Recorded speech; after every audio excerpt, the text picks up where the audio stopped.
Good morning po and welcome to 5th Generation Happy Shop. Welcome to another unboxing and testing.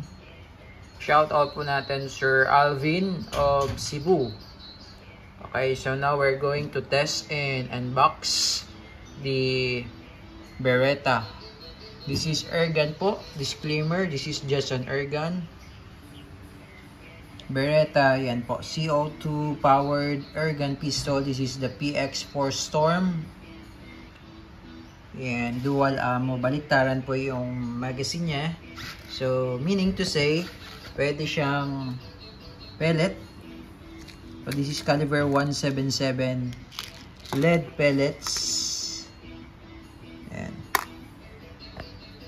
Ito po. So, I'm using the caliber 177 Intro Deer from Umarex. This is pointed. Yan. Pwede siyang pointed, pwede rin siyang yung mga round pellets as long as 177. Yan. Mga imported pellets lang po ang gagamitin natin. And also pwede rin siyang bulitas. Yan. 4.5mm 177 na bulitas. Yan.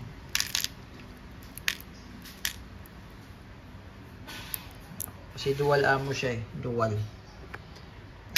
And also pwede siyang slug. So this is the caliber 177 slug by H&N. Medyo mabigat lang ang slug pero po pwede siya. Ayan. That's the slug. .177. And compared to standard pellets, ayan, medyo mabigat ang slug. Ayan. Pero po pwede siya. Okay, so again, this is the PX4 Storm. Licensed by Beretta. As you can see, mayroon siyang logo ng Beretta. Ayan. This is Umarex brand.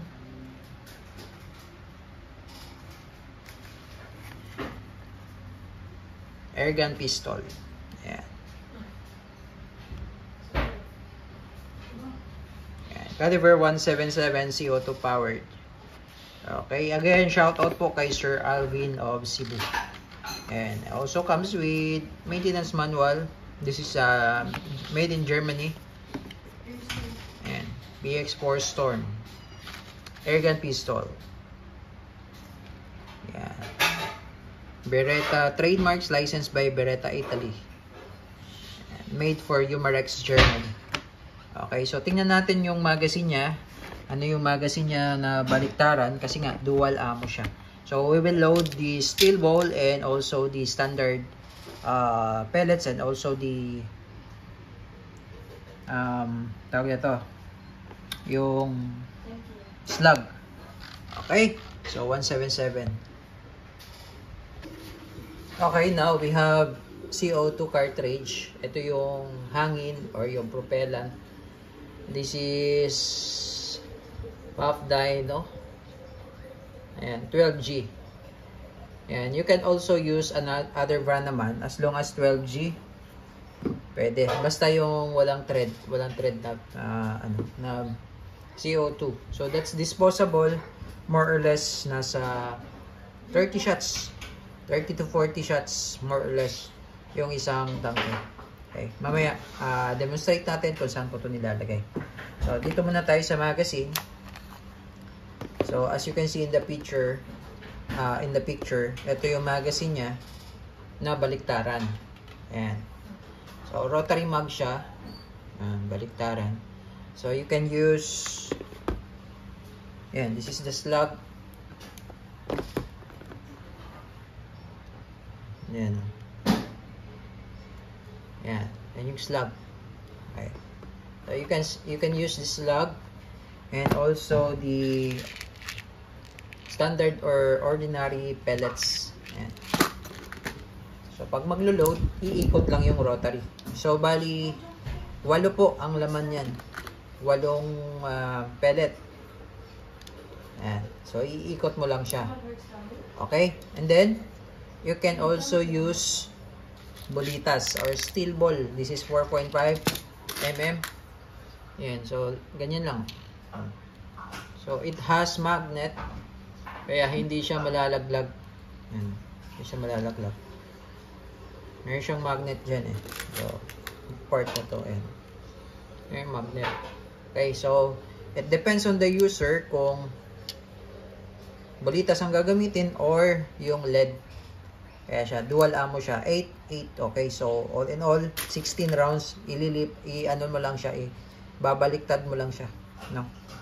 Ililipat lang. Ayan. So, pwedeng all pellets.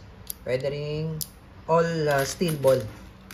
So, it still depends on the user kung bolitas or pellet yung gagamitin. Kasi dual ammo siya.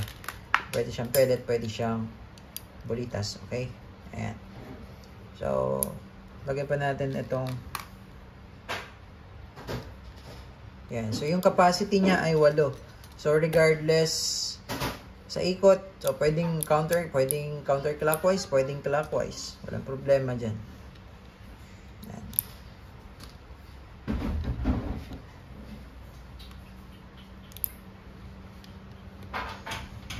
So, ayan yung slug na nilagay natin. Wala siyang butas, walang holes yung slug. Medyo mabigat lang, pero po pwede yung slug. Okay? So, ayan yung kanyang magazine na stick type na kabilaan. Now, proceed tayo dito sa CO2. So, ito yung CO2 niya. Oh. Dito yung slot para sa CO2. Yan, yun yung slot. Tapos, meron siyang quick pursing. Ito yung parang mag base niya. Yan, makikita nyo po, merong power and open. Okay, so before kayo maglagay ng CO2, lagay lang natin sa open position. Iikot lang natin clockwise, sagad po. Sagad po, no? Yung ikot niya sagad. Then this is the CO2.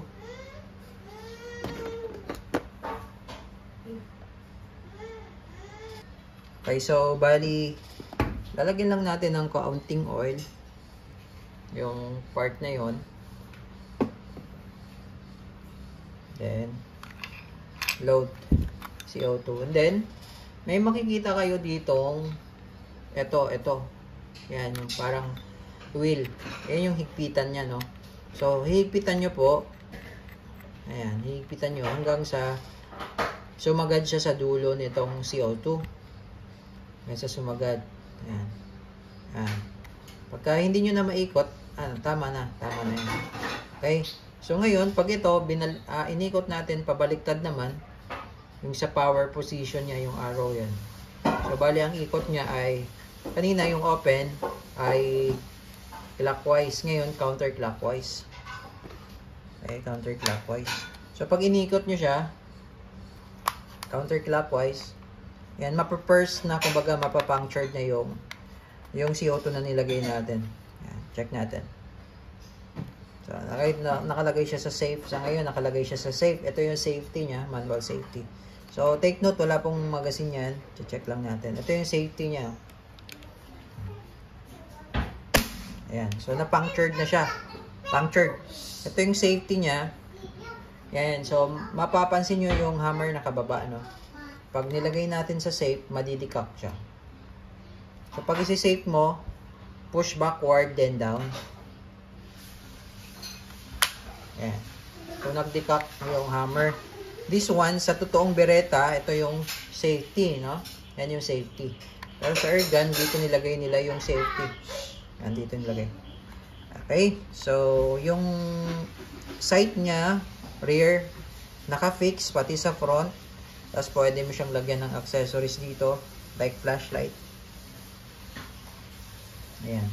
Okay, PX4 Storm, Beretta. So, usa lang natin yung pellets and then yung... So, ganyan yung pagpasok naman ng magazine. Ayan. Ito yung picture. Ayan, nasa likod. Ayan. Tapos, pagka bolitas, yan. Baliktaran lang siya.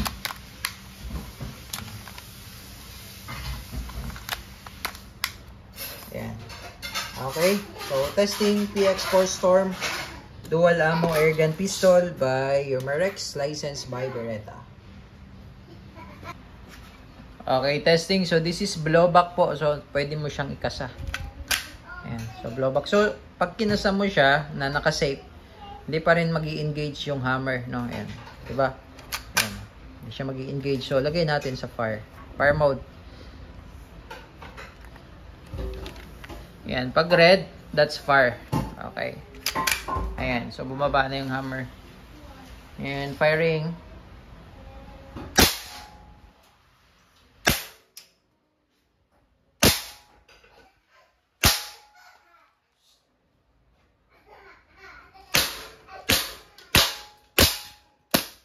Okay, so, wala na. Wala na. So, change natin.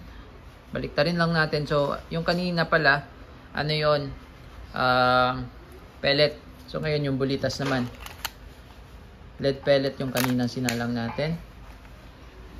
Okay.